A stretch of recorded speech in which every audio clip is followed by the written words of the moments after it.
Merci beaucoup pour votre présence. Donc, on va ouvrir cette table ronde où on va essayer d'explorer un petit peu l'impact de l'intelligence artificielle sur les métiers des ingénieurs et des scientifiques. Première question, enfin premier aspect, je vais demander à chacun de nos intervenants de se présenter, de présenter un petit peu leur parcours. Qu'est-ce qui leur a amené, qu'est-ce qui les a amenés à l'intelligence artificielle en particulier. Je vais commencer par Laurent.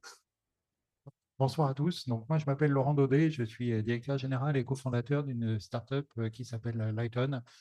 On commence à être une vieille startup parce qu'on a été créé en 2016. Maintenant, on a 8 ans. Donc, dans le monde des startups, c'est vieux. Et on est environ une petite quarantaine de personnes.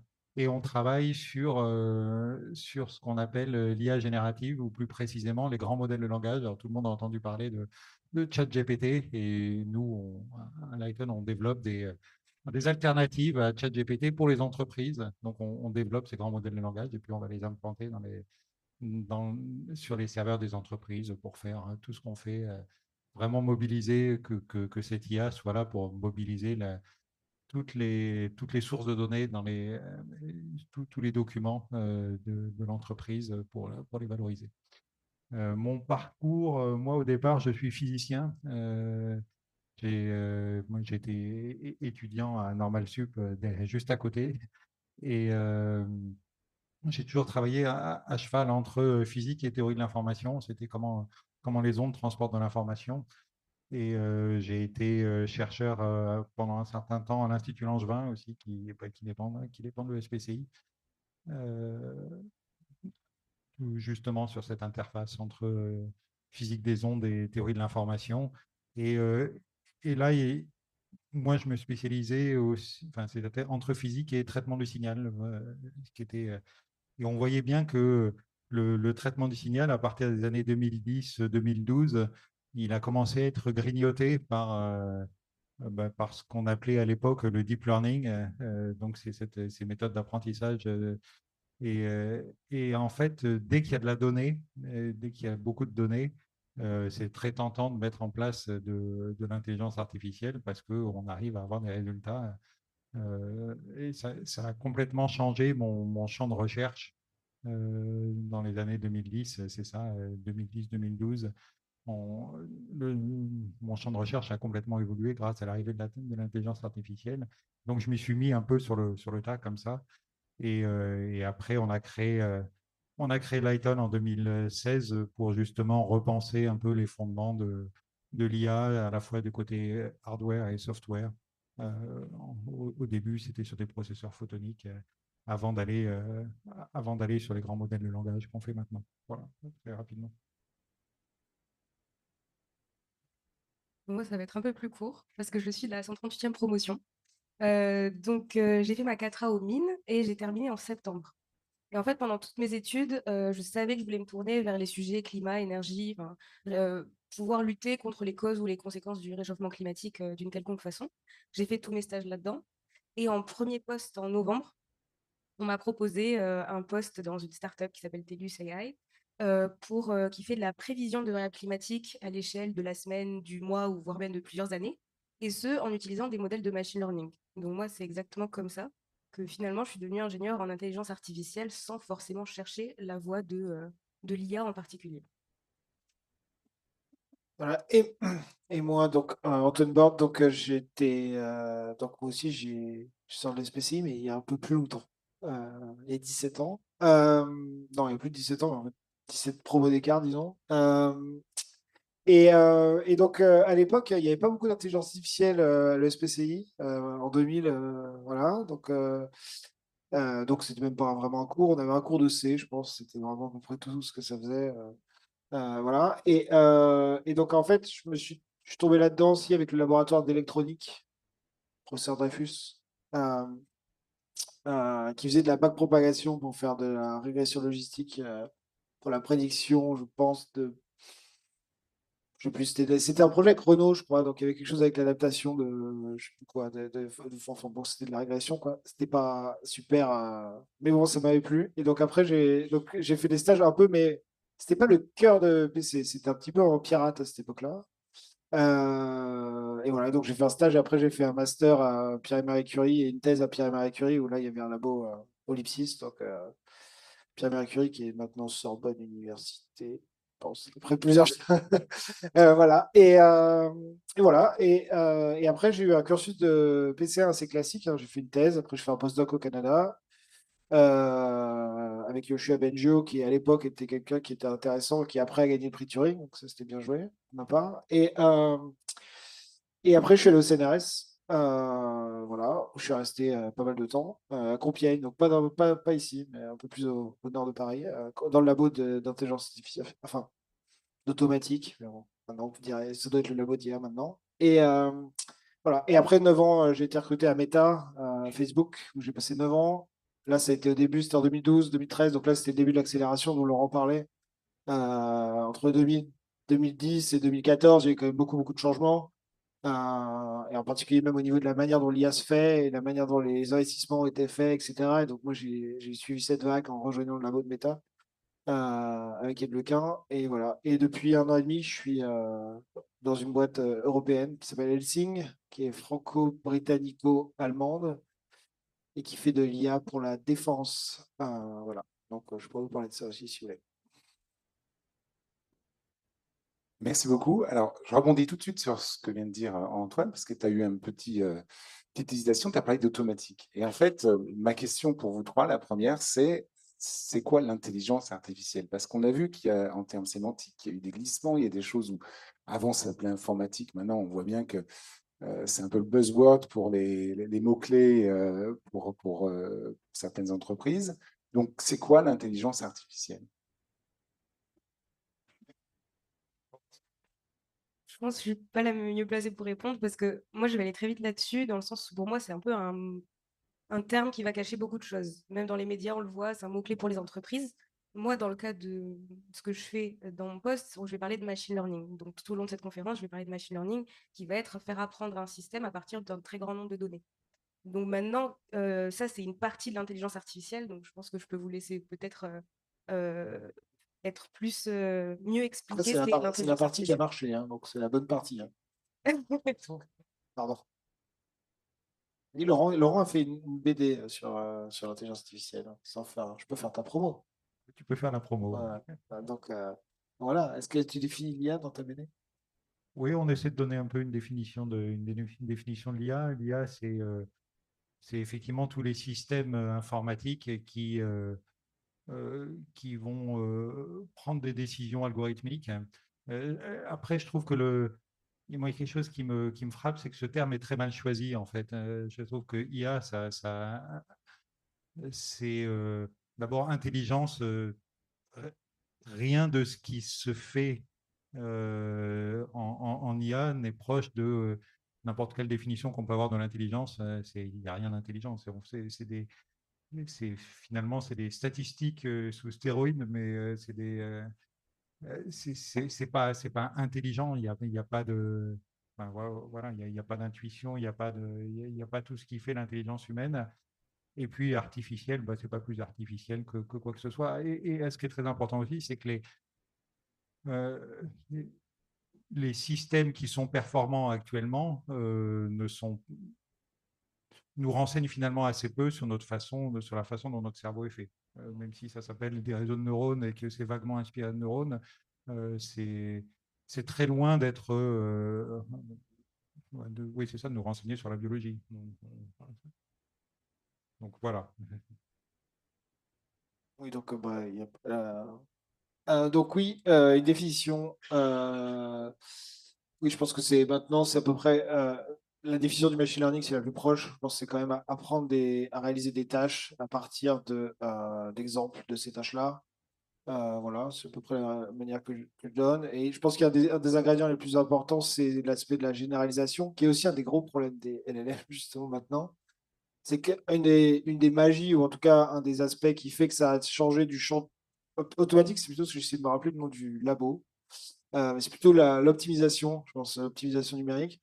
Euh, le glissement qui se passe entre l'optimisation et le machine learning ou apprentissage machine ou automatique. Les traductions sont nulles aussi pour machine learning en français. Il y en a plusieurs. Et apprentissage statistique ou apprentissage machine ou apprentissage automatique. Aucune ne marche vraiment. Et en fait, le glissement entre l'optimisation et l'apprentissage, c'est cet aspect de généralisation. Donc, avec optimisation, on va donner en fait un ensemble d'exemples de données numériques. Et en fait, on va essayer de fitter une courbe, d'essayer de trouver des régularités, des patterns, des motifs, etc. Et en fait, cette régularité, ou ce qu'on a trouvé un peu la finalité, dans cet enjeu de machine learning et tous les enjeux suivants, c'est vraiment que cet enjeu, on se sert de ça pour apprendre un modèle qu'on va pouvoir appliquer ensuite sur des nouvelles données qui n'ont jamais été vues par le modèle, sur lequel il va généraliser. Et donc, je pense que c'est vraiment ça l'idée qui est vraiment intéressante. Et c'est celle-là qui a été très bien. Il y a des classes de modèles pour lesquelles c'est très bien compris. C'est-à-dire qu'on peut donner des bornes, on peut quantifier l'incertitude sur les données qui ne vont jamais être vues, etc. Mais ce n'est pas les réseaux de neurones. donc malheureusement, il y a des méthodes qui sont très bien connues et sur lesquelles on peut quantifier beaucoup l'incertitude. Malheureusement, elles ne marchent pas vraiment. Donc après, les méthodes qui marchent, c'est les réseaux de neurones sur lesquels la quantification de l'incertitude quand on va passer sur des exemples non connus est beaucoup plus difficile à quantifier. Et donc, c'est un peu là où on en est en ce moment. C'est-à-dire qu'il y a des méthodes extrêmement performantes sur lesquelles il y a beaucoup moins de garanties. Et on a des méthodes sur lesquelles il y a beaucoup de garanties, qui sont très très belles mathématiquement, dont personne ne se sert, puisqu'en fait, elles ne marchent pas vraiment. Voilà. Donc, on est un peu entre les deux. Non, je sais pas. Oui, après, il y a des théories assez intéressantes. Il y a des physiciens qui essaient de faire un peu le pont entre les méthodes finalement des statistiques en très grande dimension et qui revisitent des théories de verre de spin, par exemple, comme en termes de physique statistique. Pour moi, c'est des choses très intéressantes. Voilà, donc c'est une division assez vaste. Hein. Donc, on va parler un peu métier. Vous, dans votre métier, au quotidien, est-ce que vous utilisez l'intelligence artificielle et des outils de l'intelligence artificielle? Alors, moi, je voulais dire au niveau de l'intitulé, c'est pas génial, parce qu'en fait, du coup, nous, on crée de l'intelligence artificielle. Donc, en fait, on peut l'utiliser, on peut faire une mise en abîme en disant qu'on fait de l'IA on utilise de l'IA pour faire de l'IA, ce qui est un peu vrai. Mais dans nos métiers donc, au quotidien. Mais je peux parler un peu du métier si tu peux me permettre de faire un pont sur la défense, pour le coup, ce qui est. Ou même sur l'industrie générale, mais l'industrie de défense en particulier. Donc, en fait, ce qu'on voit en ce moment, c'est ce qui est assez intéressant, c'est donc l'arrivée de l'intelligence artificielle dans ces métiers-là. Alors, je ne vais pas vous faire tout un cours dessus, mais il y a des enjeux qui sont assez essentiels. C'est les enjeux en fait des accès aux données. Parce qu'en fait, Laurent l'a bien dit, et toi aussi tu l'as dit, c'est-à-dire qu'il y a des données pour apprendre dessus. Et en fait, l'arrivée de l'intelligence artificielle dans les métiers de l'ingénieur ou les scientifiques, etc., va toujours commencer par un accès aux données. Et en fait, la maturité, que ce soit dans des labos hein, de recherche, que ce soit dans des industries, entre l'industrie pharmaceutique par exemple et l'industrie de défense, il y a un décalage énorme en termes d'adoption de l'IA, parce qu'il y a un décalage énorme de la maturité que ces entreprises ont vis-à-vis de stockage, traitement, nettoyage, classification de la donnée. Et en fait, de la maturité de la donnée, naît, je pense, une rapidité d'adoption de l'IA rapidement. Et en fait, quand on va vers des industries assez traditionnelles, en tout cas dans le monde vraiment réel, hein, je veux dire que il faut vraiment séparer, je pense, des métiers où en fait tout est numérique. C'est pour ça qu'à Meta ou à Google, etc., en fait, l'adoption est plus rapide parce que ces boîtes sont plus rapides, elles sont puissantes. Mais aussi parce que la finalité est numérique aussi. Donc en fait, la boucle entre un algorithme, un programme et les données et le produit, on ne sort pas de l'ordinateur. Et donc ça fait quand même des enjeux qui sont quand même beaucoup plus simples. C'est pas simple non plus, mais c'est beaucoup plus simple. Quand on va aller vers l'automobile, l'aéronautique, la défense, les ouvrages d'art, le BTP, etc., on va devoir à un moment passer de l'ordinateur au monde réel, parce qu'on a fait des simulations, on va les tester, parce qu'on va faire conduire une voiture d'une simulation dans le monde réel, enfin voilà, les voitures autonomes, etc. Et je pense que ça, c'est un des murs fondamentaux actuels Donc voilà, donc je pense qu'il y a vraiment, c'est un peu long ma réponse, mais il y a vraiment deux enjeux, c'est-à-dire que quand on est sur des outils, des produits, des travaux, en fait, la finalité numérique, je pense que ça va vraiment jouer sur est-ce que les données sont bien organisées dans l'entreprise ou est-ce que je fais appel à un prestat qui sait bien gérer les données? Parce qu'il y a beaucoup maintenant de boîtes qui sont là pour gérer la donnée pour les entreprises. Et après, est-ce qu'on se plug dessus? Et ça, je pense que tu es encore plus un expert que moi parce que c'est vraiment votre cœur de métier. Quand on va passer sur les industries qui sont plus traditionnelles, plus historiques, sur lesquelles il y a vraiment un impact monde réel, il va aussi falloir gérer la donnée qui est encore plus compliquée à collecter parce qu'elle est vraiment réelle. Mais après, il va y avoir ce retour aussi pour dire, OK, je prends la donnée du monde réel, je la mets dans ma machine, j'apprends des choses et après, comment je la reprojette. Et il y a beaucoup de, je dirais pas de fausses promesses, mais en tout cas d'espoirs un peu déçus qui sont sur se reprojeter des modèles dans le monde réel à l'heure actuelle. Voilà. Et les voitures autonomes en est un, mais c'est un peu l'exemple le plus connu. Mais en fait, il y en a beaucoup d'autres. J'ai, pour ta question qui était l'utilisation de l'IA dans l'IA, dans nos métiers, j'ai deux exemples qui me viennent en tête. Il y en a un qui va te rejoindre, Antoine, c'est pour faire tourner un modèle, on a besoin de beaucoup de données et des fois, ces données, elles ne sont pas facilement accessibles. Et donc, on peut générer des données via des modèles génératifs, donc des modèles d'IA. Donc, un exemple d'IA dans l'IA. Maintenant, un exemple beaucoup moins glorieux. Moi, je l'avoue, mais au quotidien, par exemple, pour débugger le code, j'utilise ChatGPT. Et ça peut être un exemple d'IA dans mon métier d'IA. Ça peut être vu, ça a été très mal vu dans ses débuts. Et aujourd'hui, bon, il y a Microsoft Copilot aussi. C'est des vrais assistants dans les métiers de l'IA. Et c'est un gain de temps énorme par rapport où moi encore, pendant mon P3A, j'avais pas cet outil-là. Et je vois le gain de temps que ça peut faire. Bon, ça peut être dans tous les métiers. Mais dans les métiers de l'IA où on a besoin de coder, bah, on a un outil d'IA qui nous permet de nous aider à faire ça. Et effectivement, alors nous aussi, à Lighton, on utilise l'IA au quotidien, d'abord pour nos clients, hein, on va déployer des systèmes.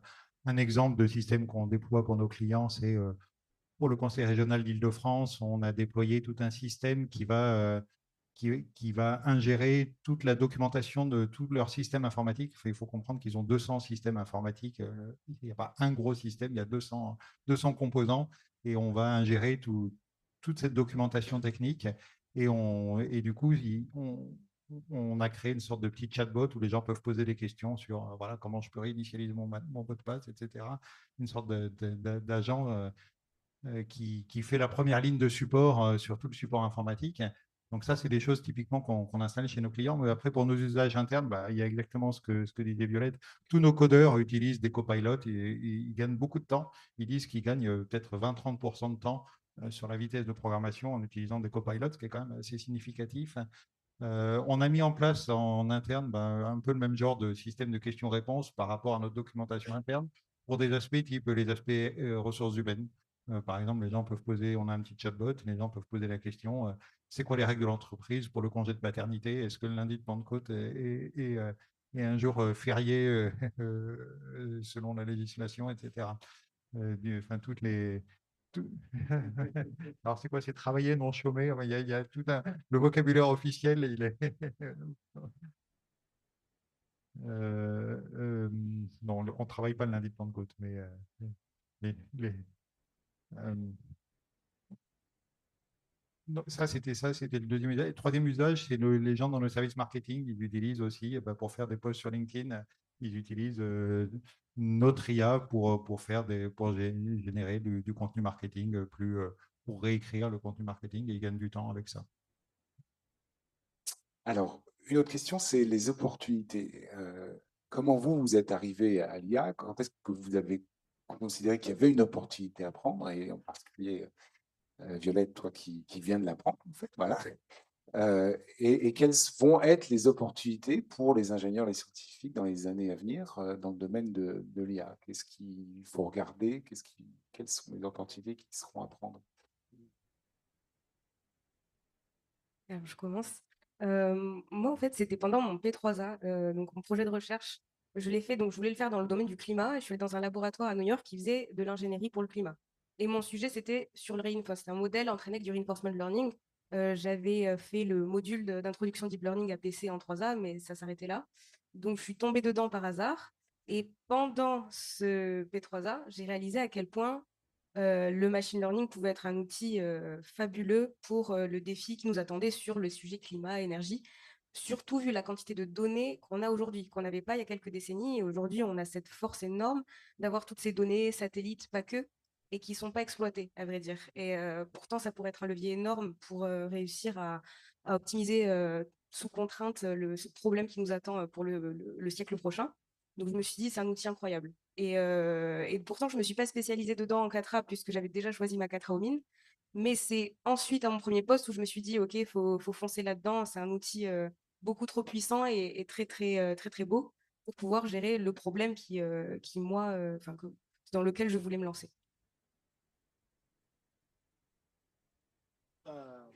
Euh, oui, alors au moment où le basculement, donc là je l'ai un peu raconté, pour être de façon très pragmatique. En fait, j'avais 2 stages qui s'offraient à moi en 3e année. Il y en avait un qui était à New York et l'autre qui était en Hollande. Celui à New York était de l'IA, donc ça avait beaucoup influencé mon choix. C'était pas vraiment la discipline, c'était plutôt la destination. Donc, tu vois, il y a New York dans les 2 cas. Donc il y a quand même des choix, je veux dire, qui sont pas. Je veux pas dire que tout était réfléchi. Ce serait pas vrai. Mais après, bon, ça c'était il y a longtemps. Donc maintenant, je dirais les choses. Je pense que si on veut faire, alors est-ce qu'on veut travailler dans l'IA, c'est-à-dire qu'on construit de l'IA, tu vois, un peu travailler chez Lighton, etc., ou est-ce qu'on va utiliser de l'IA? Donc, quand on construit de l'IA, il y a quand même un avantage si on est quand même très bon codeur. Je veux dire, même s'il y a les outils qui se développent, etc., je pense qu'il y aura toujours il n'y a pas que ça, mais je le vois quand même au quotidien. Il y a quand même beaucoup. En particulier, maintenant, je pense que les sujets qui vont être très transformatifs vont être à l'interface de plusieurs systèmes. Et en fait, des gens qui sont capables de comprendre plusieurs systèmes, de les faire communiquer ensemble. Finalement, le modèle d'IA va peut-être être une petite brique parmi un système beaucoup plus compliqué. Il y a beaucoup des enjeux d'intégration, de déploiement maintenant. Franchement, les gens qui codent très bien, qui comprennent ces systèmes et qui connaissent aussi très bien les données, ils ont quand même un avantage. Donc là, je pense que ça va vraiment être des profils qui vont être extrêmement cherchés, c'est-à-dire des gens qui connaissent l'état de l'art de l'IA, mais qui sont aussi très très forts. Parce qu'en fait, c'est compliqué de mettre des équipes d'IA, c'est pas des. Lighton, vous êtes combien? 30? On est à peu près 38. Voilà. Mais d'ingénieurs, c'est combien? Ingénieur 22. Voilà, mais les équipes d'ingénierie en IA, c'est pas des équipes de 500 ou 600 personnes, c'est des équipes. Maintenant, les boîtes grossissent, mais Mistral, il devait être 40 ingénieurs, vous êtes une trentaine. Et OpenAI, quand ils ont fait ChatGPT, l'équipe, c'était 30 personnes. Alors après, on grossit pour faire l'intégration, mais donc c'est souvent des équipes qui sont pas très grosses. Par contre, voilà, quand on va dans ces équipes-là, ils sont tous très très costauds. Donc, voilà. Donc ça, c'est une catégorie. Après, sur l'autre catégorie, quand on veut utilisateur d'IA, là, je pense que euh, c'est un peu plus compliqué. Je pense qu'il faut pas avoir peur d'essayer, à mon avis. Faut pousser aussi les directions à être plus volontaires, à mon avis, sur les décisions. Je pense que ce qu'on voit aussi, c'est souvent qu'il y a des adoptions qui sont très longues parce qu'en fait, il y a beaucoup, beaucoup de verrous à faire sauter en termes de. Faut que la DSI dise d'accord, et après, il faut qu'on fasse l'intégration, et puis voilà. Et puis, en fait, on a déjà ça qui est installé. Donc, en fait, je pense qu'il va y avoir des. Donc, je pense le plus il peut y avoir dans les entreprises des forces motrices pour dire est-ce qu'on peut faire des expérimentations sur les nouveaux systèmes. À mon avis, c'est quand même pas mal. Surtout sur les voies. Et après, il va falloir être aussi assez juste pour dire, OK, là, c'est vraiment un gain, et là, c'est un gadget. Et ça, c'est un petit peu l'expérience de le voir. Voilà. Moi, pour un peu compléter ton propos, je te rejoins en partie sur le fait que il y a des métiers très différents sur l'IA. Dans notre équipe technique, là, où on a environ 22 personnes, il y a il y a 8-9 personnes qui sont chercheurs en machine learning sur les systèmes. Et là, effectivement, bah, d'abord, il faut être très bon codeur. Effectivement, ça, c'est un peu la base. Mais c'est des gens qui font vraiment de l'algorithmique et qui créent des modèles de langage et qui, eux, programment.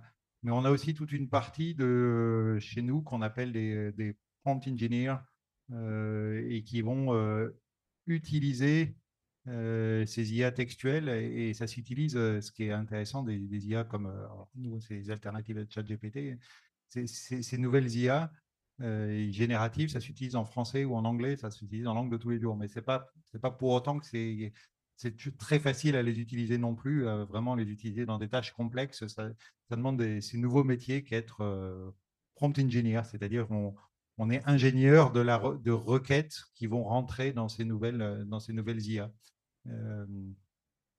Et après, il y a tous ces métiers qui tournent tout autour aussi, qui sont ces métiers d'informaticiens, qui sont qu'on appelle aussi MLOps ou DevOps, qui sont comment mettre en pratique dans des systèmes informatiques ces systèmes d'IA. Et ça demande aussi je dirais, c'est des talents informatiques liés à l'IA, un peu parallèles, mais qui sont qui sont essentiels pour une mise en œuvre réelle.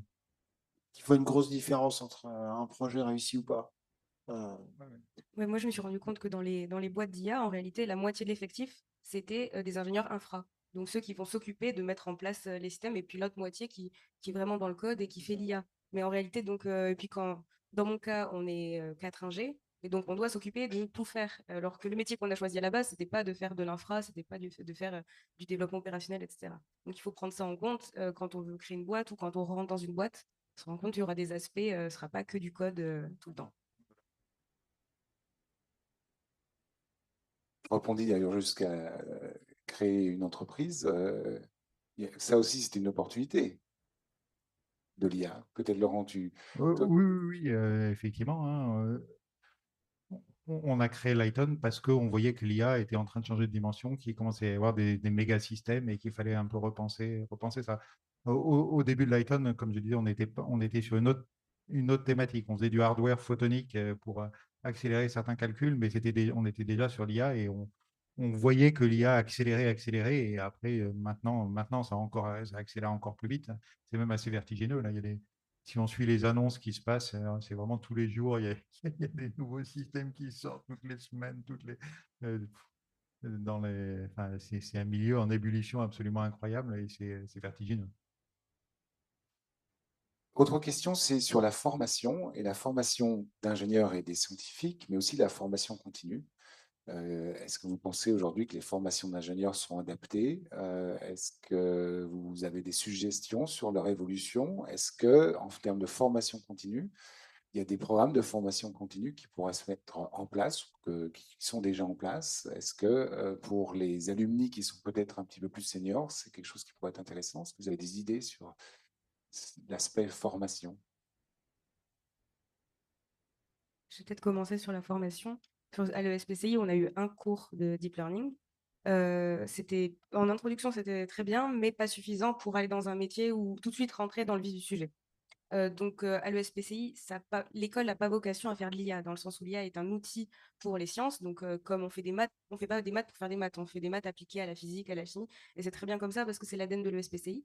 Maintenant, pour un élève PC1 qui veut spécialiser là-dedans, ce qui est parfait, c'est de faire une 4A dans un master MVA ou quelque chose comme ça. Où là, vraiment, il va être nourri en savoir sur le machine learning. Et en termes de formation continue, c'est aussi quelque chose qui est nécessaire, je pense, dans plein de métiers d'ingénieur, où à tout niveau de sa carrière, on se rend compte que l'intelligence artificielle arrive et il faut se former. Là-dessus, il y a plein de moyens possibles, je pense. Moi, dernièrement, je regardais les cours d'introduction au deep learning du MIT. Il y a plusieurs modules, 8 modules, je crois, sur YouTube, de 2 heures chacun, et c'est d'une clarté incroyable. Ou même en podcast ou autre, déjà, ça permet de rentrer dans le sujet. Et puis sinon, il y a même sur Twitter, je suis pas mal d'influenceurs ML qui sortent les papiers chaque semaine, parce que, comme Laurent dit, toutes les semaines, il y a des nouveaux modèles qui arrivent. Enfin, c'est vertigineux. Et donc là-dessus, il faut pas mal se tenir informé. Et donc, suivre des gens qui font ça à notre place, c'est une bonne façon de le faire, je trouve. Oui, donc moi, comme je l'ai dit au moment de ma formation PC, il n'y avait rien. Là, je suis content qu'il y ait un cours. Mais est-ce qu'il y a de l'IA dans les cours de bio, par exemple, Pas à ma pour faire connaissance. de l'analyse Mais après, peut-être que je ça. suis pas, peut-être que ça a changé depuis 2 ou 3 ans. Et non, en termes de formation continue, en fait, je trouve que c'est hyper dur parce que ça va vraiment vite. Donc en fait, et en plus, je pense que ce qui est un peu dur, c'est différencier ce qui va rester de ce qui va passer un petit peu. Parce qu'il y a beaucoup d'écumes, en fait, il y a beaucoup de choses, et en fait, il n'y a pas forcément besoin de suivre tous les papiers, mais en fait, en même temps, si on les a pas lus, on ne sait pas lequel garder. Donc ça je le vois même pour des gens qui ont fait de l'IA, qui sortent ou qui ont fait des thèses, etc. Rester à jour, c'est compliqué. Donc après, il y a quand même effectivement des briques de base. Je pense que le cours de MIT est très bien. Il y a celui des noyaux aussi qui est très bien. Je pense qu'il y a peut-être des cours en français aussi qui permettent de donner en fait c'est quoi les grands concepts. Parce que les grands concepts, finalement, ils ne changent pas beaucoup. Le concept des réseaux de neurones, le concept de l'architecture transformer ou convolutionnel qui était avant, c'est quand même. Transformer, ça a 7 ans, mais convolutionnel, ça a 30 ans. Euh, la, la descente de gradient stochastique, la backpropagation, enfin, il y a des concepts qui sont assez fondamentaux en fait dans toutes ces choses-là, qui sont anciens, qui sont bien connus, et pour lesquels on peut trouver comme. Donc avoir ça, comprendre un petit peu les enjeux d'un ensemble d'apprentissage, d'un ensemble de validation, d'un ensemble de tests, un petit peu ce que je dis tout à l'heure sur qu'est-ce que c'est que la généralisation. Ça permet, je pense, de donner déjà beaucoup de clés sur en fait comment ça marche. Après, je reviens, il faut quand même coder. Donc après, soit on code aussi parce qu'il y a des assistants de code, donc on peut aller assez vite. Mais je pense qu'à un moment, il faut quand même mettre les mains dedans. C'est la meilleure manière de comprendre, c'est un petit projet. Et il y a beaucoup d'aides aussi. Hein. Il y a des tutoriels, etc. Il y a vachement de choses pour apprendre aussi à faire des petits projets. Le site de PyTorch, qui est un des plus gros outils d'IA pour faire de l'IA, qui est en Python. Il y a beaucoup de tutoriels aussi pour apprendre à faire un algo qui permet de reconnaître des images, etc. Et je trouve que c'est hyper formateur aussi d'essayer de le faire soi-même. Donc je recommanderais de faire les tutoriels aussi beaucoup. Oui, pour compléter, enfin, je peux que aller dans le sens de ce que vous avez dit. Je pense qu'effectivement, toute école d'ingénieur maintenant doit avoir au moins une formation sur comment utiliser cette IA, parce que de fait, ça va devenir, aucun métier ne va être à l'abri de la révolution qui est en train de se passer sur tous les savoir-faire hein, qui sont en train d'être révolutionnés par cette IA. Euh, Après, pour aller plus loin, je confirme ce que dit Antoine. Il y a beaucoup de ressources qui sont disponibles et en termes de cours et en termes de code open source. Donc, nous, quand je fais des recrutements dans mon entreprise, je regarde beaucoup ce que les gens ont fait comme projet personnel. Est-ce qu'ils ont un espace GitHub personnel? Est-ce qu'ils ont fait plein de projets et pas juste du savoir théorique? C'est vraiment mettre les mains dans le cambouis. Et il y a beaucoup de documentation. Donc, même pour les gens qui n'ont jamais fait de code ou de Python, etc., c'est un langage qui est quand même assez facile, mais surtout qui permet beaucoup d'erreurs. Donc, qui est un langage assez sympa. Parce que c'est le langage de l'IA à ce moment, l'IA, le Python. Quoi.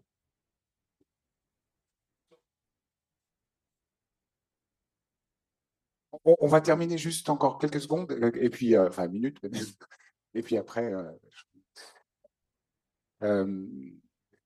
oui, une question, l'IA, pourquoi et surtout pourquoi? C'est que les jeunes générations aujourd'hui ont dit qu'elles ont besoin de sens dans leur métier. Toi, tu es dans une entreprise, c'est de l'IA pour la défense. Qu'est-ce que ça change? Qu'est-ce que ça...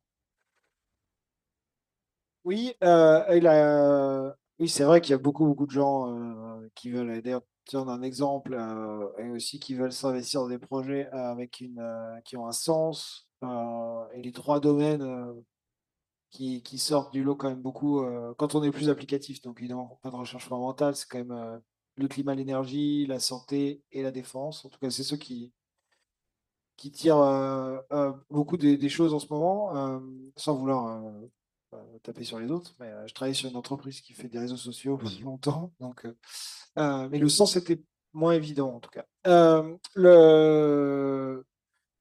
Je pense que ce que ça change, c'est qu'effectivement, il y a un besoin. Il y a plein de trajectoires personnelles. Je veux dire, il y a des gens qui sont au début de leur carrière, des gens qui sont au milieu de leur carrière, etc. Moi, ce que je sens en tout cas, c'est qu'il y a toute une génération qui a fait partie, disons, de la première vague de l'IA, celle qui a commencé en 2010, 2010-2012. À cette époque-là, soit on restait en France, on faisait de l'académique ou on montait sa boîte, qui est très courageux à l'époque parce que c'était quand même beaucoup plus, en tout cas, c'était beaucoup plus dur que maintenant, ou en tout cas moins à la vogue, en tout cas des boîtes d'IA, soit on partait aux États-Unis. C'était mon point, c'est-à-dire qu'en fait, moi je suis parti aux États-Unis, mais tous les jours, les seuls moyens de faire de l'intelligence artificielle, etc., c'était aux États-Unis, dans les grands labos, Stanford, MIT, NYU, Pittsburgh, etc., ou alors dans les grandes boîtes, ce qu'on appelle les GAFA. qui recrutait quand même beaucoup. C'était la seule façon de travailler sur ces sujets-là à cette époque-là. Il n'y avait pas beaucoup d'alternatives. Voilà. Après, les labos privés, je veux dire, de haut niveau, en 2012, il y en avait un en Europe, c'était Microsoft Cambridge, Microsoft Research à Cambridge, qui est toujours là, et c'est à peu près tout. Donc, il y a toute une génération, il y a beaucoup de gens européens qui sont partis à ce moment-là. Et il y en a beaucoup qui reviennent parce que déjà, il y a des opportunités en Europe, donc les entreprises qui embauchent, il y a des aventures qui se créent, etc. Et il y a aussi un sentiment un petit peu différent aussi, le fait qu'en fait, on ne peut pas faire ça de façon complètement anodine. Je pense qu'il y avait avant, je sais pas, il y a 5-10 ans, je pense que c'était beaucoup plus léger aussi la manière dont on faisait de l'IA. Le climat était plus léger de base, je pense, mais la manière de faire l'IA était beaucoup plus léger. Il n'y avait pas ce sentiment de responsabilité qui est beaucoup plus sur les gens qui font l'IA maintenant. On parle beaucoup d'IA responsable, on parle beaucoup de safety, on parle beaucoup des dangers, des grands modèles de langue, des biais, est-ce que l'IA va tomber dans de mauvaises mains, qui contrôle l'open source, tous ces enjeux, toutes ces questions-là qui sont quand même, vous avez dû entendre parler au moins à un certain niveau. Il y a 5, 6 ans, 7 ans, c'était pas du tout présent. Donc en fait, il y a un enjeu de dire, en fait, l'IA, c'est cool, quoi. Et c'est vrai, enfin, c'est un super modèle, c'est une super chose. Maintenant, il y a quand même un sentiment de dire, OK, je travaille sur une technologie. En fait, je pense qu'une des raisons pour ça, c'est que ça marchait pas vraiment. Donc, tant que ça marche pas vraiment, on se dit, de toute façon, vu que ça marche pas, tout le monde s'en fout. Donc, vu que ça marche quand même mieux maintenant, du coup, et que ça marche quand même très bien et sur plein de domaines, il y a toute une prise de conscience de dire, OK, ben, j'ai pas envie de le faire pour n'importe qui ou pour n'importe quoi. Donc, soit j'ai envie de choisir pourquoi je le fais, et après, il y a aussi, il y a des causes sur lesquelles il faut s'impliquer. Et moi, si je sais faire l'IA, ben, je peux m'impliquer à cette cause en faisant de l'IA. Ça, je pense que c'est ton cas. Ce qui est encore une fois pas vraiment le cas non plus. Si on voulait faire l'énergie il y a 3, 4, 5 ans, le faire avec de l'IA, il n'y avait pas vraiment de job pour faire ça. En tout cas, très peu. Maintenant, il y en a. Pour la santé, c'est pareil. Donc, je pense que toute une nouvelle génération, mais même une génération ancienne, trouve des moyens de dire, en fait, déjà, j'ai une responsabilité parce que je sais faire de l'IA. Et en fait, c'est pas une technologie anodine. Donc, ce pourquoi je le fais, je peux pas dire je savais pas. En fait, je sais que c'est pas anodin, donc il faut que je le fasse. Voilà. Après, les gens font leur choix. Ça, c'est le premier point. Et deuxième point, si je veux contribuer à des choses qui ont des impacts, en tout cas sur lesquels je veux m'impliquer, eh bien, en fait, il y a des travaux, ça peut être de l'IA, des fois, ça peut plus être de la data science, etc., sur lesquels, en fait, ce que j'ai appris, ce qui me plaît, ça va dans ces directions-là. Voilà. Et ça, c'est, je pense, ces deux directions de nouveautés. Effectivement, nous, à Helsing, on fait de l'IA pour la défense. On est 250 en Europe, dont 150 ingénieurs. Je dirais que la moitié fait IA et l'autre moitié fait de l'infra. C'est à peu près ta proportion, hein. On s'y retrouve. Et voilà, et la plupart des gens, beaucoup ont travaillé dans des entreprises américaines et beaucoup sont revenus là pour s'inscrire dans un projet de souveraineté européenne. Tu veux prendre la question Bah, alors oui, moi je peux. Pourquoi faire de l'IA? Moi, je dirais, en ce moment, c'est un sujet absolument incroyable. En fait, on est au cœur d'une révolution vraiment de ce domaine-là, et je trouve que en soi déjà, la curiosité du scientifique suffit à justifier de travailler dans l'IA, à mon avis. Sur ce qui se passe en ce moment, si on est scientifique, on est en train de vivre une vraie révolution dans ce domaine-là et ça s'accélère dans tous les sens. Donc, je pense que c'est ça, si je devais choisir une thèse il y a maintenant, je choisirais peut-être une thèse dans l'IA parce que c'est quelque chose qui est en train d'accélérer et si vraiment il se passe des choses passionnantes dans plein de domaines, enfin dans plein de sous-disciplines de l'IA. Et je dirais qu'en soi, c'est intéressant par curiosité scientifique. Bien sûr, comme dit Antoine, il y a toutes les questions, maintenant que ça marche, il y a toutes les questions éthiques qui se posent, bien sûr. Il y a aussi plein de questions super intéressantes qui se posent là-dessus. Et après, pourquoi faire de l'IA? Après, un peu le futur aussi, c'est peut-être un futur où on va avoir des assistants qui vont nous aider dans plein de tâches peut-être un peu rébarbatives. La promesse, alors je ne sais pas si elle va être tenue, hein, mais la promesse, c'est que là, je parlais à des gens qui sont dans la profession de l'IA pour les médecins. Bah, tout le monde a l'expérience. Le généraliste, vous le voyez, il prend des rendez-vous tous les quarts d'heure, hein. Et en fait, lui, il passe, je crois, les statistiques, il passe 8 minutes de son temps à pianoter sur son ordinateur. Alors, il vous écoute un peu, hein, mais il pianote quand même pendant ce temps-là. Si au lieu de passer 8 minutes à pianoter, il passait 2 minutes à pianoter et 6 minutes de plus à vous écouter, à vous ausculter et à vraiment être concentré sur le côté humain. Enfin, c'est un peu ça la promesse de l'IA, c'est dire est-ce qu'on peut se débarrasser de plein de choses chronophages et se concentrer sur là où on a vraiment de la valeur ajoutée, c'est sur le côté humain et sur le voilà ce qui fait que le médecin ne sera jamais remplacé vraiment par une machine, mais peut-être sera plus assisté par de l'IA. Moi, j'aimerais bien rebondir sur ce que tu dis, justement. En fait, souvent, l'intelligence artificielle, ça fait peur. J'ai l'impression, on en voit dans les médias, est-ce que ça va remplacer l'homme, etc. C'est n'importe quoi. C'est un outil, comme dire Internet, à un moment, ça a été un outil, ça fait des choses merveilleuses comme des choses horribles. L'IA, ça va être pareil. D'où le besoin de régulation très rapide dans nos métiers. Et nous, en tant que scientifiques, de toute façon, l'éthique, on l'apprend en formation et on l'apprend toute sa vie, que ce soit avec l'IA ou avec autre chose.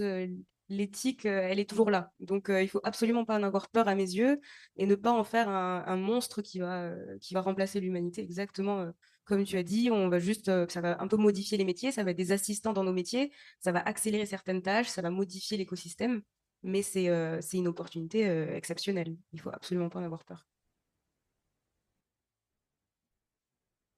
Oh oui, moi j'avais une question pour vous deux, justement, tu parlais des États-Unis. Et moi, je vois en tant que je démarre ma carrière et je vois beaucoup en IA la perspective des États-Unis ou d'autres pays et de se dire c'est là-bas où ça se passe, c'est là-bas où les modèles sortent le plus vite, où les salaires sont les plus attractifs.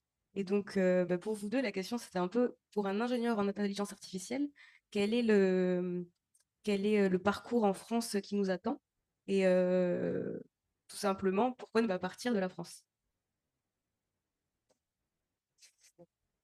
Alors moi, je suis parti aux États-Unis. Je suis revenu. C'est une très très bonne question. C'est une très très bonne question, puisqu'en fait, la scène française de l'IA devient je trouve, une très belle vitalité. La scène européenne aussi attire des capitaux étrangers. Donc, des capitaux étrangers qui investissent en France, sur les entreprises françaises ou européennes. Donc, je pense que Mistral en est un exemple le plus frappant, mais c'est un peu je dirais le leader du truc. Mais en fait, ça tire aussi toute une cohorte. Donc ça, c'est bien. Il y a beaucoup de gens qui restent pour travailler ici. Comme je l'ai dit à un moment, c'était même pas du tout possible. Là, maintenant, ça l'est. Donc ça, c'est bien. Il y a un élan politique aussi pour le soutenir. Il y a des initiatives partout, etc.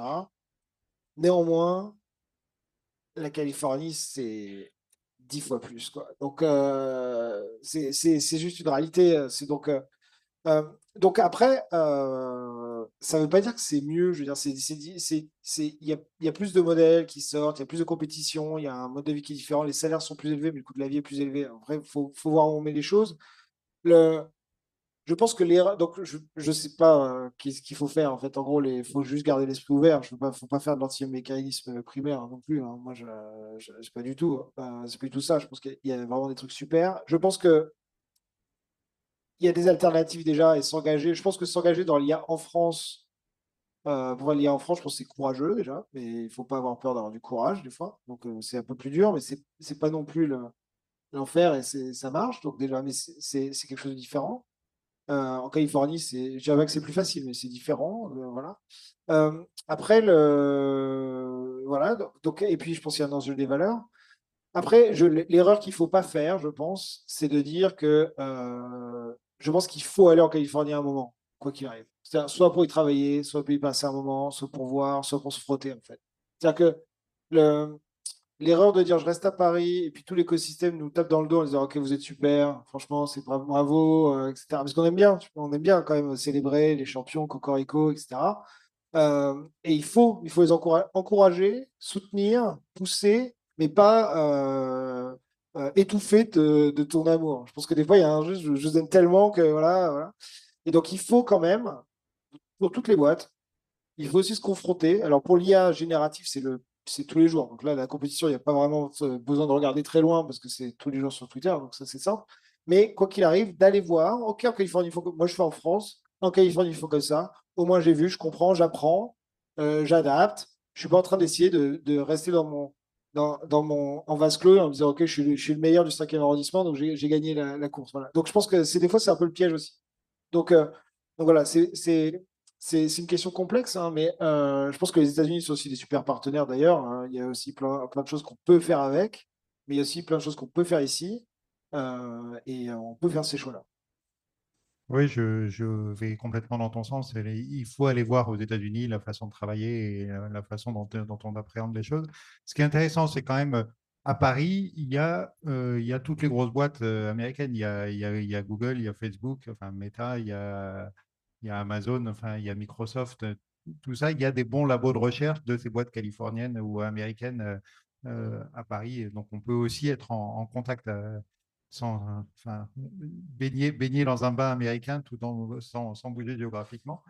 Euh, Ouais, et juste sur un point, il y a aussi beaucoup de gens qui ont travaillé dans des boîtes américaines qui montent maintenant des boîtes en France. Et donc en fait, il y a beaucoup aussi de ouais, cette culture-là qui revient. ouais, Mistral, c'est ouais. comme ça, GitFace, c'est comme ça, Helsing, c'est comme ça, Dust, c'est comme ça. Donc il y a beaucoup de boîtes aussi qui ramènent ces codes-là. Donc c'est pour ça que je pense qu'il y a beaucoup à faire, hein. Ouais, ouais, tout à fait. Et je suis d'accord avec toi que l'écosystème s'est quand même beaucoup transformé ces dernières années et quand même très favorable en ce moment sur pas mal d'aspects. Et ce qui est intéressant aussi, c'est qu'il y a des pays, il n'y a pas que les États-Unis hein, dans le monde, il y a le Canada, hein, il faut le signaler, mais il y a quand même des labos assez exceptionnels à Montréal en particulier.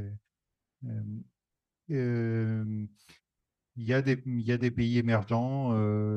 Singapour est intéressant. Il y a des pays intéressants au Moyen-Orient. Il y a des labos intéressants au Moyen-Orient. Il y a des choses qui se font un peu avec du grand dynamisme, un peu en Chine aussi. Donc, faut voir le monde. On va ouvrir les questions. Alors, je sais qu'il y en a une dans le chat que je vais lire tout à l'heure. Mais bien sûr, Merci de prendre ma question. Ma question est super simple et elle devrait aider les alumni à faire leur veille technique. Pouvez-vous me conseiller un média qui doit permettre de suivre ces sujets IA? En média, moi, je conseille Medium en termes de. Voilà, c'est un média, n'importe qui peut publier des articles qui vont expliquer n'importe quel modèle qui est en train de sortir. Donc, ouais, il faut suivre les bons comptes. Mais déjà, en termes de médias, c'est un bon début. J'arrive à poster une liste des comptes qu'elle suit. Bah, sur Twitter, moi, je suis Der AI. Je sais pas si tu connais. Voilà. Et sinon, sur Medium, il y a plein de chercheurs qui publient des choses super. En fait, en termes de médias éditorialisés, suivis, newsletters, par exemple, etc., il n'y en a pas vraiment. Il y en a une qui s'appelle AI News, que moi j'aime bien, qui est assez, qui fait en fait qui est faite automatiquement. Je crois que c'était avec Claude, alors ils ont changé, et qui fait un agrégat de plein de comptes Twitter et qui utilise une IA pour faire un résumé. Donc c'est un peu méta, mais je trouve que c'est le mieux que j'ai trouvé. Donc c'est tous les jours, je crois que ça s'appelle AI News, je peux en trouver. Mais il n'y a pas de. Voilà. Dans les cryptos, par exemple, il y a quelque chose que j'aime bien, c'est The Big Whale, qui est un média éditorialisé avec des journalistes qui est hyper bien. Et je le connais, ils font un truc que je trouve vraiment bien. Et il n'y a pas l'équivalent IA. C'est un peu dommage. Moi, il y a quelqu'un que j'aime bien, c'est qui a son blog hebdomadaire s'appelle The Exponential Age. De Azim Mazar, qui est un type qui est à Londres, hein, et c'est vraiment bien, ça explique. On vit dans un monde exponentiel et qu'est-ce que c'est et ça parle pas que d'IA, ça parle de beaucoup d'autres choses, mais j'aime beaucoup. AI News. donc il y a une question dans le chat. Est-ce que cela génère un biais quand les données sont générées par une IA avant d'être retraitées? Et si oui, comment l'estimer, le compenser? Qui fait qui produit des IA. Bah oui, sûrement, ça génère un biais qui est généré par la machine qui l'a fait. Donc oui. Comment l'estimer? C'est une bonne question. Enfin, je ne vais pas rentrer dans les détails techniques, mais je pense qu'il y a pas mal de mesures pour le faire. Mais oui, en fait, mais de manière plus générale, en fait, les données sur lesquelles les méthodes sont apprises sont tout le temps biaisées, en fait. Tout le temps biaisées. Il y a des biais historiques, il y a des biais conjoncturels, il y a des biais anthropologiques, il y a des biais de collecte.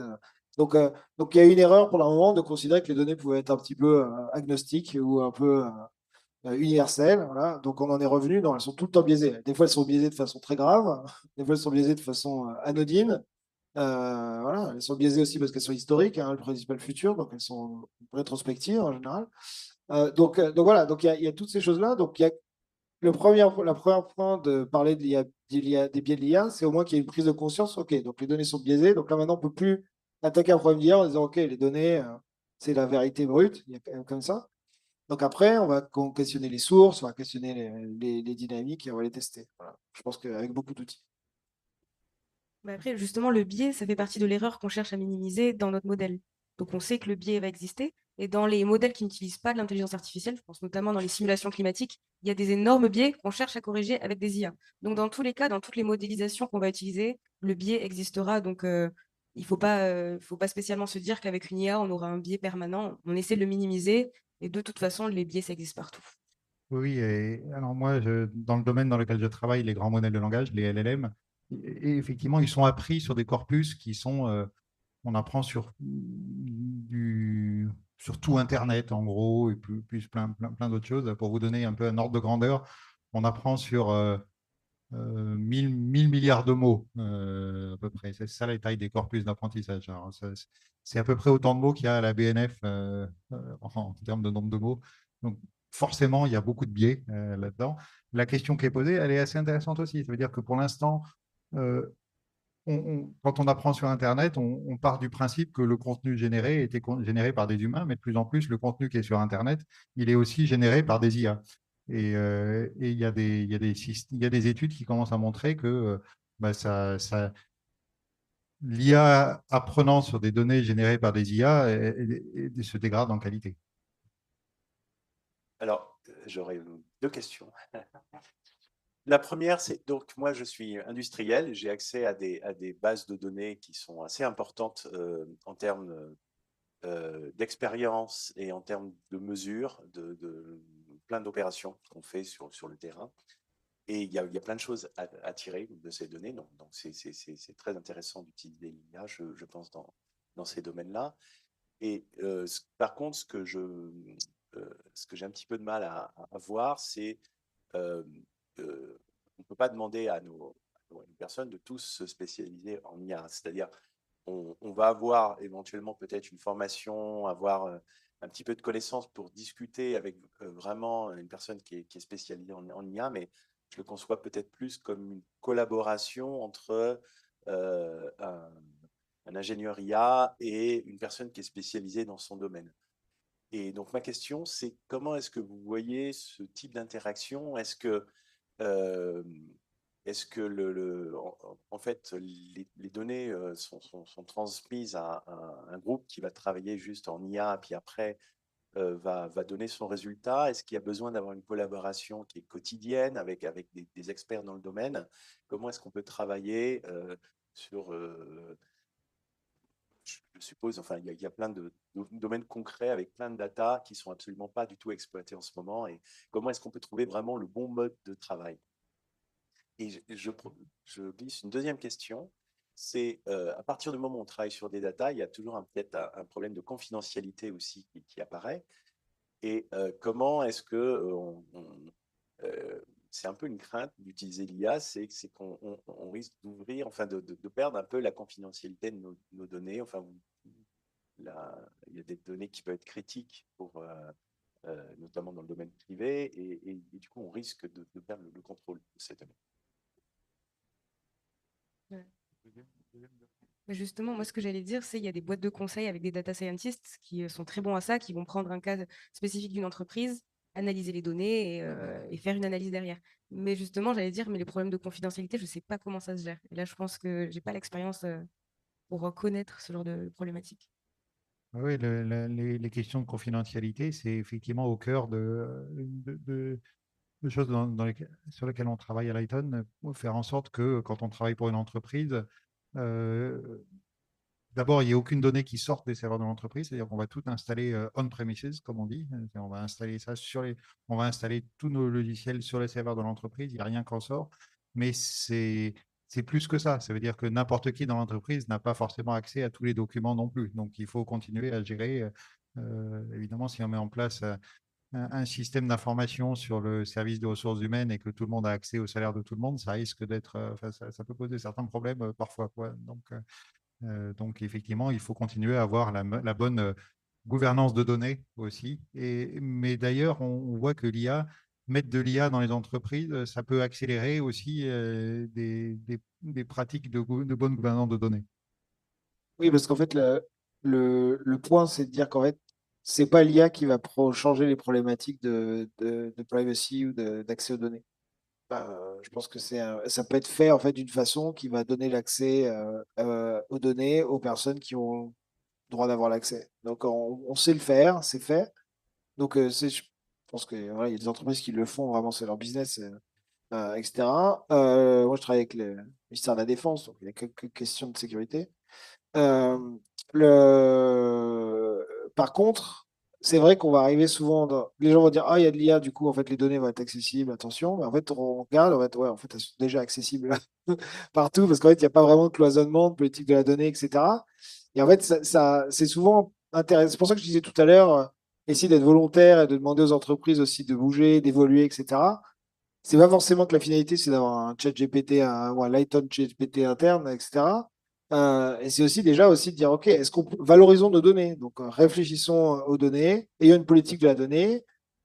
Des fois, je vais voir les entreprises, ils savent même pas à qui appartiennent les données. C'est-à-dire qu'elles ont été collectées avec tel appareil. Donc déjà, des fois, ils ont effacé les données, ce qui est encore une autre politique. C'est-à-dire qu'en fait, on les rentre et puis on les efface. C'est peut-être dommage. Non, mais aussi, des fois, c'est dire, ben oui, mais c'était fait par tel appareil, et puis du coup, ils ont un brevet, et puis du coup, les données, j'ai pas accès. Je me suis dit, ben si, regardez le contrat, en fait.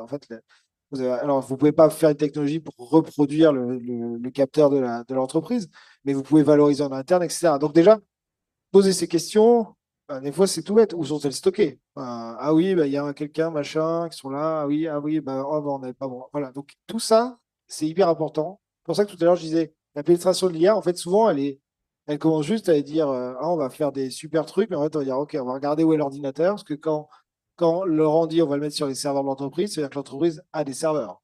Donc, voilà, hein, ça commence par là. Ah oui, et du coup, etc.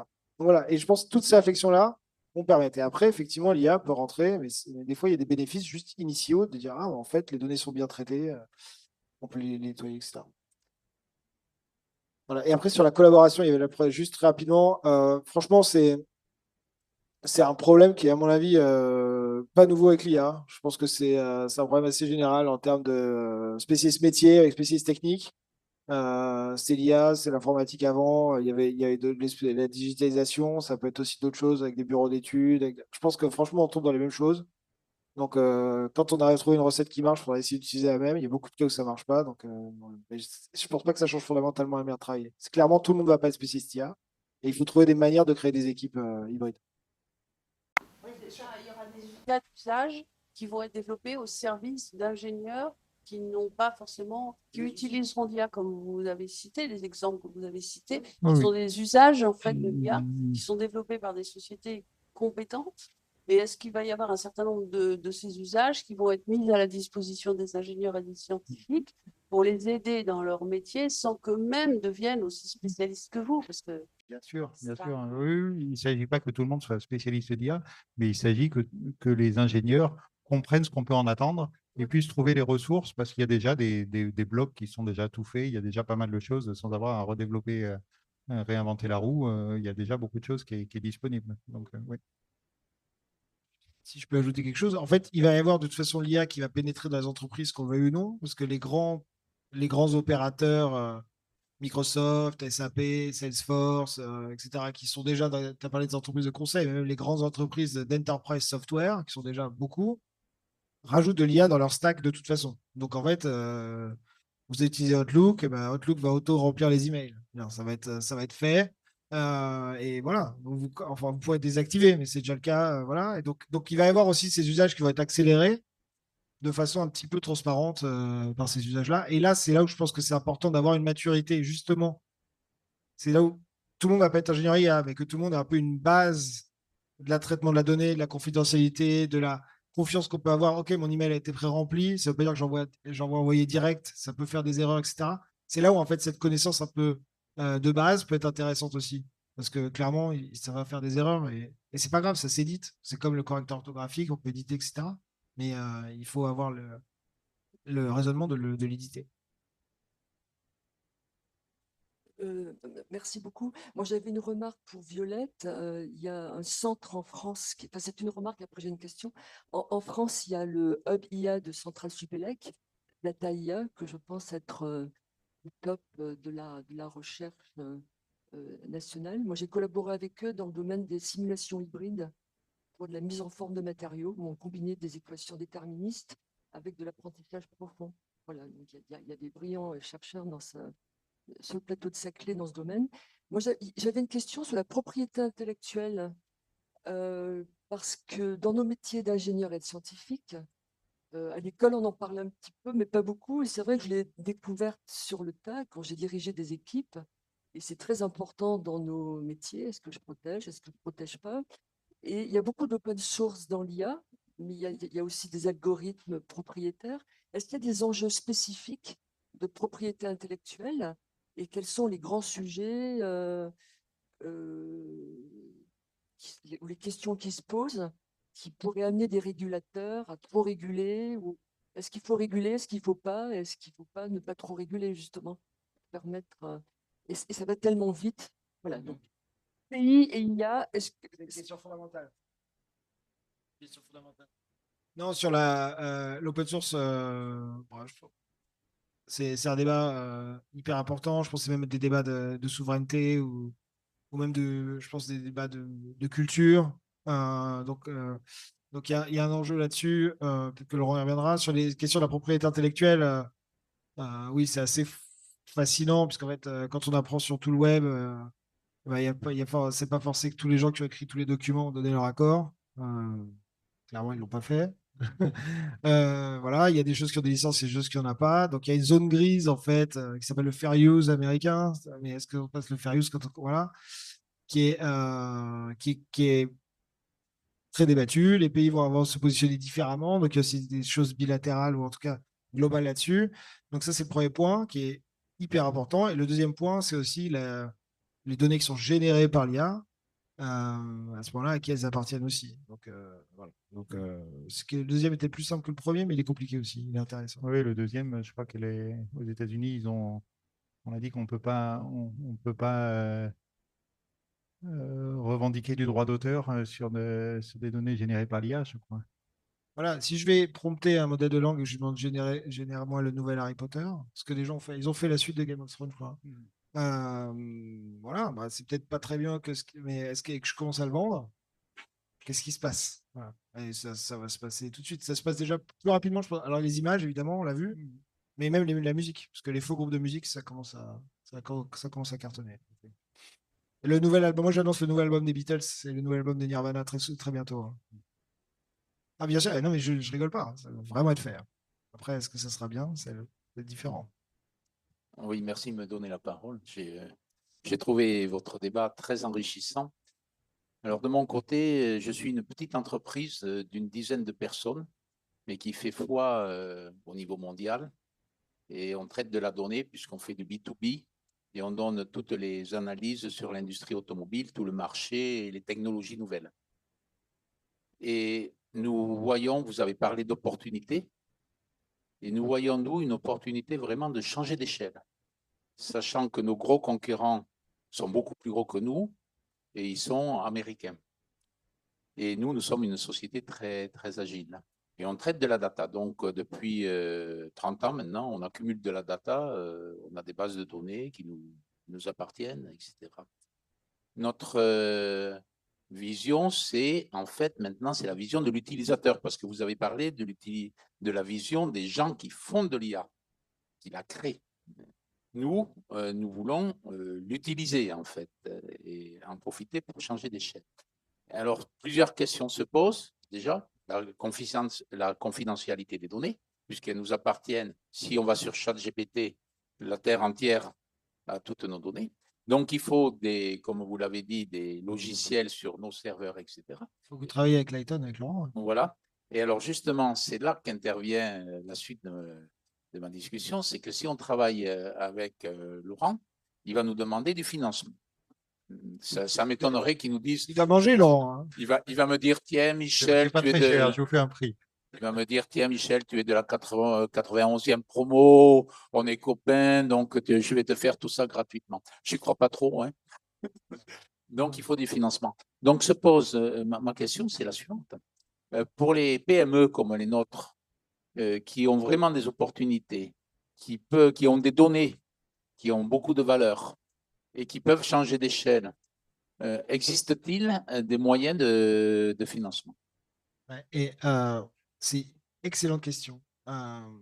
Et par hasard, j'étais avec des gens de la BPI tout à l'heure, et en fait, qui se posent la question, parce qu'en fait, les deux côtés de la chaîne souffrent, en fait, puisque du côté des petites entreprises qui créent des modèles qui pourraient vous aider, le fait que le marché soit morcelé. Alors, Lighton, ils sont solides, mais mettons que si on prend un autre domaine, et qui eux aussi ont des solutions qui pourraient vous aider, mais qui ont peut-être 15 employés aussi, et ils n'ont pas les financements, et le coût le coût de rentrée est compliqué aussi. Donc, en fait, le problème est hyper compliqué en termes de pénétration de marché là-dedans. Ça, je suis d'accord. Donc, je ne sais pas si Laurent, toi, tu as des arguments, mais c'est un très gros point. Non, mais effectivement, il y a quelques programmes. Il me semble que la région Île-de-France met en place des choses, mais il y a quelques programmes d'aide. Mais c'est vrai que c'est pas forcément évident de trouver les bonnes subventions. Après, il faut voir ça comme un investissement, quoi. C'est un investissement comme n'importe quel investissement, comme quand vous achetez une machine-outil ou pour voilà, c'est Alors, la différence avec la machine-outil, nous, on la connaît bien, c'est que quand vous avez acheté une machine-outil, vous avez un prêt de la banque garanti par la machine-outil. Nous, on a une base de données qui a beaucoup, beaucoup de valeur. Elle n'est même pas portée au bilan. Ça vaut rien. Ça vaut rien. Pour le comptable me dit, votre base de données, qui nous fait gagner quand même pas mal d'argent, puisqu'on la vend. Tous les Japonais, par exemple, n'utilisent que notre base de données sur les données Europe. Bon, on la vend. Ça vaut rien. Donc, pour le financement, c'est quand même difficile. Alors, on se pose la question en Europe. J'ai été un peu frappé par le fait qu'on parle sans arrêt des États-Unis. On a l'impression maintenant qu'on devient un pays anciennement développé, je l'appellerai comme ça, avec, pour faire des choses nouvelles comme l'intelligence artificielle, eh bien, il faut aller chez les Américains. Et je ne parle pas des Chinois parce que nous, nos premiers clients, c'est les Chinois. On travaille avec les Chinois. Je pense qu'ils vont débouler en force. Déjà dans l'automobile, qui est notre secteur, ils arrivent. Et sur l'intelligence artificielle, ils vont arriver. Donc, la question des financements, pour moi, c'est la question fondamentale. Là-dessus, je vais rebondir sur ce qu'a dit Antoine, parce que j'étais aussi à BPI ce matin. Je ne sais pas si on était à la même chose, mais en fait, c'est les appels à projets qui peuvent résoudre ces situations inextricables où vous avez un besoin et puis à côté, il y a une startup qui a la brique technologique, mais qui n'a pas les financements de le faire. Là-dessus, on forme des consortiums et on présente le projet à la BPI ou au ministère, etc. Et il y a, notamment dans France 2030, il y a des quantités énormes d'argent qui vont être distribuées justement à des consortiums d'entreprises comme ça qui vont permettre de collaborer entre elles et de co-développer des solutions donc pour être gagnant-gagnant dans l'histoire. Le fait d'être capable de considérer une base de données comme une machine-outil, je trouve que c'est hyper intéressant. Et donc, je vais faire remonter l'info. Ouais, non, je trouve que c'est hyper parlant. Quand on parle de valorisation de données, c'est vrai.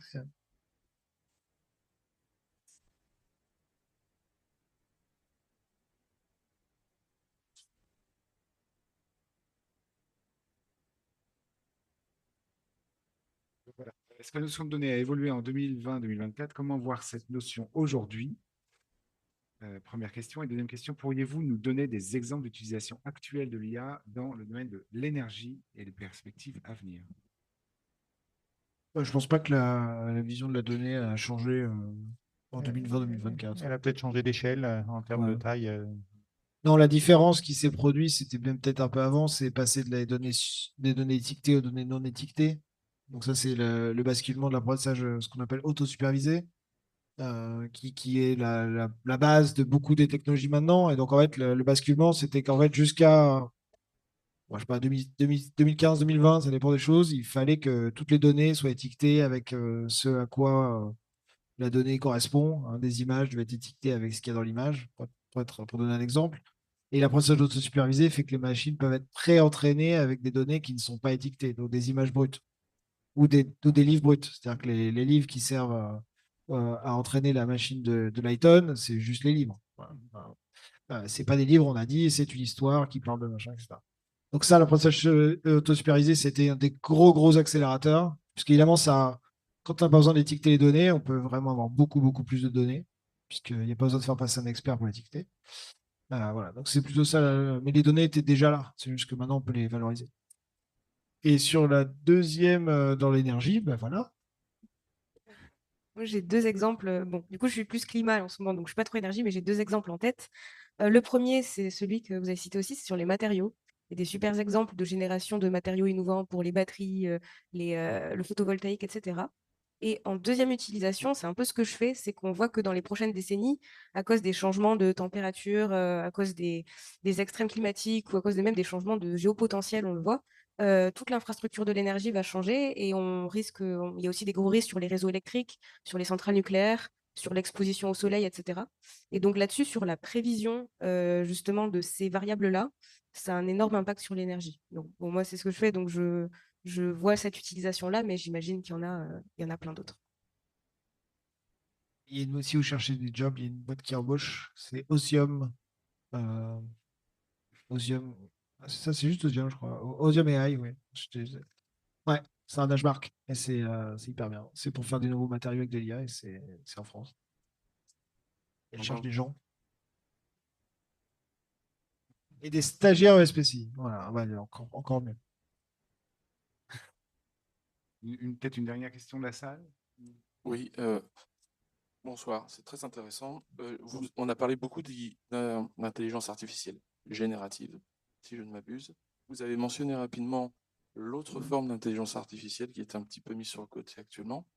Je ne sais pas comment on la nomme, quel est son nom d'ailleurs, je l'avais entendu une fois, mais je n'arrive pas à m'en souvenir. Ce que je voulais dire, discriminative, souvent. Discriminative. C'est lié au réseau de neurones ou c'est ça un petit peu? Non. Ok. Bon. En fait, cette intelligence artificielle qui aurait plus, peut-être d'après ma compréhension des choses, discriminative, le qualificatif d'intelligence que la générative qu'on évoque actuellement. Alors, j'ai une première question, c'est quel serait son développement à échéance, en fait, à quel moment elle pourrait atteindre, si ça continue de se développer, et si ça atteindra un jour le grand public, les entreprises, ou pas. Ouais, je peux clarifier un petit peu sur les terminologies, en fait, parce que c'était peut-être pas ce que vous vouliez dire. Donc, dans l'IA, en gros, c'était au tout début, mais il y a plusieurs familles, mais en gros, on pourrait dire l'IA symbolique et l'IA statistique. Donc, machine learning, c'est l'IA statistique. Donc, c'est peut-être ça auquel vous voulez faire référence. L'IA symbolique, c'est l'IA un peu la génération précédente, disons qui marchait avant 2010-2005, qui y a toujours un système expert, les systèmes à base de règles, il y a pas mal de choses là-dedans. Ces IA-là, elles sont beaucoup plus interprétables, elles peuvent intégrer des connaissances expertes, etc. À part dans des cas très spécifiques, c'est quand même très marginal leur application là. Et après, il y a le machine learning. Mais là où il faut faire attention, c'est que le machine learning, c'est pas que de l'IA générative. C'est pour ça qu'il faut faire attention. L'IA générative, c'est une partie. C'est pour ça que je parlais d'IA discriminative. En gros, l'IA générative, ça génère des nouvelles données, des nouveaux textes, des nouvelles images. La discrimination, c'est qu'on va faire de la classification. On va donner une base d'images. Je vais devoir dire quelles sont les images de chiens, de chats et de voitures. C'est des choses qui sont hyper utiles pour l'instant et ça génère rien du tout. Ça va juste me les classifier, etc. Donc c'est pour ça qu'il faut. Et c'est beaucoup plus mature en termes peut-être de technologie. D'ailleurs, beaucoup des choses qui sont déployées dans des contextes industriels ou dans des contextes sont des choses qui sont pas forcément génératifs, même si le génératif tire le haut des investissements et de la hype. Pour être clair. Donc, au niveau de si votre question c'est sur l'IA symbolique, clairement c'est loin. En tout cas, c'est mon avis. Mais il y a quelque chose qui est intéressant, qui est le retour, c'est-à-dire que la critique de l'IA symbolique, parce que moi j'en ai fait aussi à un moment, c'était aussi qu'en fait, déjà, ça généralise pas beaucoup, et surtout, en fait, en gros, il faut mettre beaucoup d'intelligence humaine pour le faire marcher, puisqu'il faut écrire beaucoup de règles, etc. Mais il y a un peu un retournement qui se passe, puisqu'en fait, dans les IA génératives, pour le coup, dont celle de Lighton, en fait, on écrit des prompts. Donc, on fait du prompt engineering. Et cette prompt, c'est en fait une spécification de ce qu'on veut que le modèle fasse. Donc, faire une prompt très simple, raconte-moi une histoire pour mon enfant, là, c'est ce qu'on va dater. Mais en fait, maintenant, les prompts peuvent être extrêmement complexes, extrêmement compliqués. Et là-dedans, on peut remettre en fait de la Ils se font connaissance par règle. symbolique. Ouais, Voilà, et on refait. Donc en fait, je pense que l'IA symbolique revient par la fenêtre via la création de prompts avec des connaissances spécifiques dans les modèles de tout à langue. fait. Ouais. Et puis, j'avais juste une mise en perspective, c'est que, bon, moi, je suis Chimie Paris 94, promo 98, si je le ramenais à la manière de PC. Et on faisait la programmation de réseaux de neurones en 93, Chimie Paris. Et ce que je veux dire par là, c'est que c'est pas quelque chose de nouveau, en fait. On en parle depuis 30 ans. Ça finit par percer, on a l'impression. Mais depuis lors, il y a eu la digitalisation de l'économie. Donc, moi, j'ai commencé à travailler avec Internet, le web, enfin, tout un tas de trucs que les plus anciens reconnaîtront, et notamment dans l'ingénierie pétrolière et gazière. On reparle du métier d'ingénieur. Ce que j'ai noté, moi, c'est que pour construire une usine aujourd'hui, on a besoin de plus d'heures d'ingénierie qu'on en avait besoin avant la digitalisation de l'économie. Et donc, la raison de cela, c'est qu'on crée des besoins avec la digitalisation, c'est la première chose. J'ai l'impression qu'avec l'IA, on va faire un petit peu près la même chose, générative, tel qu'on l'évoque, que vous l'avez évoqué, mais je voulais avoir votre point de vue. Et la dernière chose, c'est comment dirais-je, comment est-ce que l'IA générative n'est peut-être pas juste une extrapolation, une continuation de la digitalisation de l'économie finalement, en quelque sorte. Et maintenant, on passe au cocktail. Non, je rigole. On va y arriver. Ouais. Non, alors, il y a deux. Bon, je sais pas pourquoi je réponds d'ailleurs, mais bon. Il y a plusieurs choses. Je pense qu'au début, déjà, le fait que la zone neurone existe depuis longtemps, c'est vrai. Ça existe même avant les années 80, les premiers, enfin, 90-80. Ça marche maintenant. Bon, après, c'est pas leur faute. Je veux dire. Donc, en fait, ils marchent maintenant, ils marchaient pas avant. Voilà, maintenant, c'est là. Donc, on va s'en servir. Mais je pense que des fois, il faut faire attention justement à ce qui sort et dire ah, c'est un nouveau truc. Non, effectivement, les méthodes étaient globalement bien connues.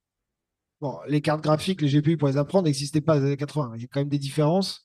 Donc, il y a quand même des ingrédients qui font que ça marche et les résultats sont là. On n'est pas juste sur quelque chose. Il peut y avoir une bulle de valorisation. Il y a quand même des résultats, des choses qui n'étaient pas faisables avant. Mais on a quand même eu une avancée. Euh, bon, après, moi, ce que je trouve intéressant, effectivement, c'est la digitalisation de l'économie. Et c'est pas la première fois que j'entends ça, qu'en fait, maintenant, ça prend plus de temps pour faire un nouveau design de système critique, ça prend plus longtemps pour faire tout ça, alors que normalement, on devrait être plus rapide, puisqu'en fait, on a meilleurs outils, etc. Et est-ce que le risque de l'IA générative, c'est de rajouter une pièce à la machine? Carrément. Enfin, c'est en voulant faire mieux, est-ce qu'on va faire encore plus compliqué? Alors là, oui, c'est clairement un risque. Donc je suis assez réaliste vis-à-vis de ça. Après, est-ce qu'on apprend de nos erreurs? J'espère, mais je pense que et après, c'est encore la technologie et ce qu'on en fait. C'est pour ça que tout à l'heure, je disais, je ne sais pas si vous étiez arrivé, mais dans les entreprises, l'usage de l'IA, je pense que les gens qui vont être hyper importants, c'est ceux qui vont être capables de différencier l'usage du gadget, quoi. Et, euh, et là, on est en plein dans la phase où en fait, il y a beaucoup d'expérimentations qui sont faites, on va tester ça, etc. Voilà, et il faut falloir être capable d'arrêter les choses qui sont des gadgets et de garder les choses qui sont transformatives. Est-ce qu'on y arrivera? On verra. On va s'arrêter là parce qu'il y a un petit cocktail qui nous attend juste à côté. Mais n'hésitez pas, bien évidemment, après avoir laissé nos intervenants se rafraîchir un peu, d'interagir avec eux juste de l'autre côté. Merci.